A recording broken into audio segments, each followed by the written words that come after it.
couple little things before I start. David Wright, Regional Operations Manager for Comcast here in Chicago. Chicago is a functional region within our operations for the whole of Comcast. We belong to the North Central Division, which is out of New England, and obviously our corporate headquarters are in Philadelphia. So one thing about myself, I am British, so if I speak a little too fast, stop me, say, I can't stand the thing you're saying. I know it's semantics between tomatoes and tomatoes. Sometimes those words get confused, so go ahead and don't feel free to be able to do that. So, is this the clicker? That's the clicker. Thank you very much. Okay, what I'm going to do is talk about for the next 45 minutes about a project that we did with RKON, specifically focused on virtualization for the desktop. So a little about Comcast. Some of you may or may not know who we are. We're the largest internet voice and video provider in the country. We have roughly about 26 million customers-ish. Well, that's an old number, but we're about 26 million customers around the country. We're represented pretty much in every metro environment. Recently added to our forte of products is our Metro Ethernet services line, which today we actually have two representatives from Comcast Metro Services here to be able to talk to those needs if needed. But headquartered out of Philadelphia, like I said, and Chicago was the focal point of this project. So, okay, so why did I approach VDI and why did we start looking at it? Well, I would say in the last 2.5 years, definitely in the last 2 years, we've increased our mobile workforce by about 40%. And we have about 8,000 employees in the Chicago market that support all of the paying customers that we have. We have roughly about 2 million customers here in Chicago, Greater Atlanta, Chicago area, which actually encompasses the state of Illinois and Northwest Indiana and parts of Southwest Michigan. So that's the considered Greater Chicago area. So out of those 8,000 employees, we started seeing more ramp up in field sales. We basically needed to be closer to our customer and be able to deliver our service a lot more effectively. What we started realizing that our sales forces would become more remote.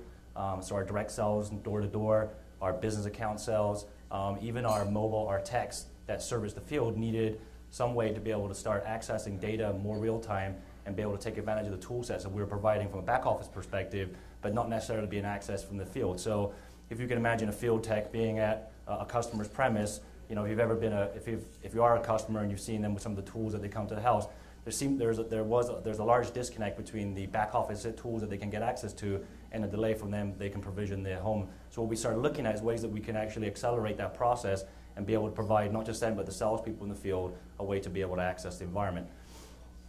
The other area we want to look at was the fact that we're such a flexible environment, we're dynamically growing all the time. We know from a sales and call center perspective, we wanted to be able to show that we weren't landlocked into a facility that we would be able to have agents. We wanted to be able to expand and virtualize our environment and really adopt the teleworker approach. You know, we sell the teleworker product or a remote service to our customers. Why wouldn't we take on that solution ourselves? So our virtual call center practice was something that we definitely wanted to look at, and VDI fit into all these buckets. So as you can tell up there, we basically looked at two products. Initially, when I went in, I didn't really know much about virtualization. We knew that from a VDI perspective, all my readings were based on that I needed to design desktop or VMware View. And looking at it, said, okay, this is the environment. As we started getting to know the product more and more, we realized that there was definitely a lot of ways to skin a cat. And then we started introducing other environments like XenApp to be able to start distribute our environment. So the education was very generic to start with, but you realize that the application is a lot more flexible as you start moving on through the process. And like I said, we looked at it from virtual call center agent, our care supervisors. A lot of the issues that we were having with our supervisors were that they were spending a lot of time at their desks trying to do the day-to-day operations work, exceptions, logging reports, making sure agents were on the phone, instead of actually spending time with the agents on the ground, being able to educate them or give them coaching, be able to intercept calls. So what we did, we were able to set up a remote environment without providing them access, so they could be able, from home, when they needed to, be able to pick up maybe an hour and a half of extra work that they would not necessarily have to stay in the office for, and be able to use SSL VPN technology to remote in from their own computer at home and be able to come in for a portal and access their VDI workspace, do what they had to do, you know, hour extra a night, and the increased productivity on the floor and from the supervisors was fantastic from that solution. So that's something that we started looking at as well. Comcast University training. We have an internal department called Comcast U. They basically focus on tech operations and care training. They also do a lot of administrative program training.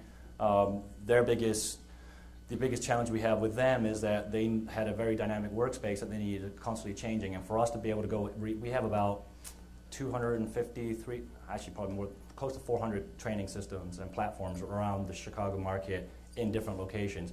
And for me to send a field tech out to re-image these platforms, to basically, one, build the image because of the applications that we kept adding. We could add SMS packages, but sometimes, you know, everybody knows that it's not 100% dependent on Active Directory, so we have a lot of challenges with trying to keep up with the environment. So another one we looked at was how dynamically and flexible can we be with our training environment.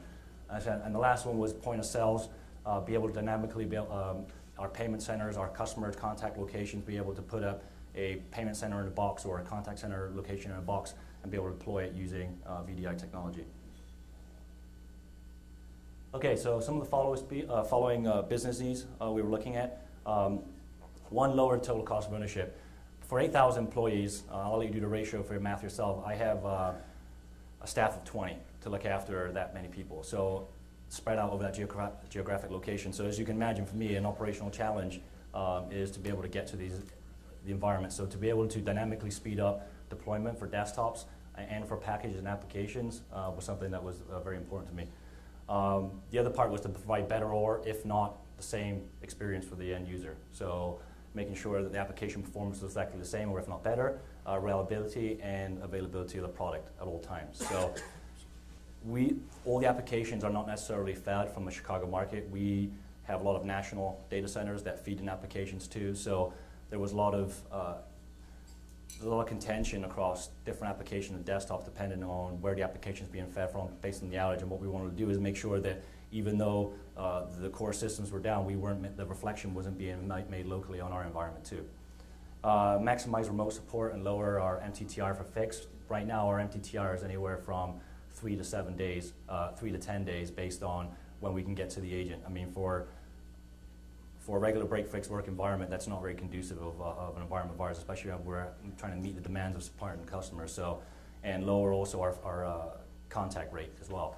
So basic contact rate is the amount of times that we talk to a customer. We basically want to help those processes. So the amount of times that we can get the installation come directly first time at the customer house, the least amount of times that the customer has to call in. It costs Comcast about $7 a phone call. So every time that happens, we're incurring that charge. It costs us about $34 every time we roll a truck into the field. So you can imagine why we want to keep those calls out of the, and all those truck rolls out of the field. So, and then lower the overall cost of support for the platform. We also wanted, from a VDI perspective, a 24-month roadmap. Unfortunately, a lot of products that I could put in, especially in my experience, that you look at the product, you put it in and you only have a roadmap that looks out 6 months. You basically put it in for a solution that you need to fix right now. Something we pride ourselves on is making sure that even though we're not always the first company to come to market with a new product, we're there shortly after, but we'll make sure that we come out with a product that's going to sustain and be very productive in the environment. So a roadmap completion for us, be able to not just go out 24 months, but to keep going past that and build and enhance that product was very important to us. Okay, so success factors for this project we looked at, make the desktops easier to manage. Even though we have 8,000 employees, we have roughly about 6,000 of those are desktops, about 5,000 to 6,000. We have about 1,600 laptops. On top of that, we have about 3,000 or so symbol devices, which are the handheld Windows devices that our techs use. On top of that, we have easily about, again, 8,000 mobile devices, so BlackBerries, cell phones. So the amount of assets that we have that doesn't even include our infrastructure from a server backup storage perspective, so I'll leave that to the side. So as you can imagine, just taking care of the desktop and the laptop environment would be very important for us. The applications must function as they did in our current environment. We are a fully IP contact center for Cisco UCCE, and a part of we have not had an ACD phone on the desk for over 4 years. We've gone soft phone for the last couple of years. Now we've had our challenges with that product, but the biggest one was that we looked for our roadmap saying, look, we need to go to a unified desktop. Basically, we have one technician being able to support all the platforms and applications on top of this environment. So we had to get voice, had to be part of the bundle. So as you can imagine, and many customers here are maybe facing the same challenge, none of the vendors that are out there currently, or were at the time when we started this, were officially rubber stamping the support for voice. and it was our critical success. So we had a lot of challenges with it, but we were able to make it work eventually. So bring down the support cost, meet our disaster recovery and high availability standards. So that was very important for us to be able to do, define that architecture. And that's a lot of that. If we would not probably have worked with RKON, we met with a couple different partners before that, and the architecture seemed to be a component that was left upon the client to be able to say, okay, yes, we have this environment. That's not a good idea. RKON, being a good solution provider, and RKON in this case, should be able to sit down with you and define your architectural requirements all the way from layer 1 all the way through layer 7. You should be able to define all your components from storage, server, networking, and be able to speak to all those caveats. Any vendor that comes in and tells you that they're only specific on their application is not worth the time of the day. So that got us out of a lot of trouble being able to define those architectural requirements beforehand. So and the success was also on the improving the process and procedures, and all the applications deployed should be tested and function in production. Okay, I know this is a little bit of an eyesore, but you should be able to see it. So basically, this is our high-level topology environment that we put in together.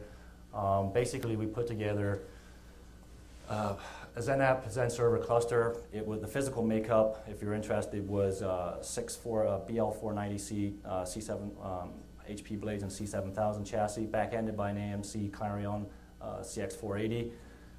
That's located in our data center in Chicago. We split the provision and servers off to be physical rather than virtual, just for design purposes. We then used F5s from an LTM perspective. Later on, we actually migrated them to our national instance for global load traffic, global load balancing. And then we created the data stores in the node location, so based on existing databases. Now, from a design perspective, if you were to go back, or when we go back and start building this out, we would actually bring our SQL environment closer to where the applications reside. So again, pretty straightforward design. One thing that we did have luck that I didn't mention here, we make sure we provision 10 gig uplinks. The more bandwidth, the better. That's definitely a learning lesson that we had. And we are pretty fortunate. We have an OCA48 enterprise backbone that's fully redundant in a Fujitsu environment. Now, I know a lot of companies don't have that benefit, but from a strategic perspective, making sure that your access and distribution layer is up to as much bandwidth as you can is probably the most important. Okay, some of the system limitations we started finding as we started pushing through this issue. We wanted to make sure that we were getting idle and disconnected sessions, that we were able to continue as active sessions throughout. With a little bit of tweaking and some version releases, we were able to work through those issues. Video quality, when we first started playing with this, was suboptimal. Now, this is why, again, defining your requirements is very, very important, and also looking at how you want to deliver some of these components. We found out that when we were looking at this, that we were delivering streaming the application and the desktop down to a thin client. Well, the thin client graphics cards were subpar. They were absolutely worth nothing. When we started flipping those and actually using the resource on the server or on a desktop, we were finding that we were getting actually more than optimal solutions. And the other part was that we were looking at the content. Some of the content that we were looking at testing with was 1080i high definition. When we started low in resolution, which is still going to be substantial for a lot of users, we're actually getting a lot of performance. So making sure that you look at your requirements, not just taking your first snap and look at the product and saying, hey, you know what, video sucks on VDI, I can't believe doing it. Make sure that you know what you're passing down is actually meeting your requirements. So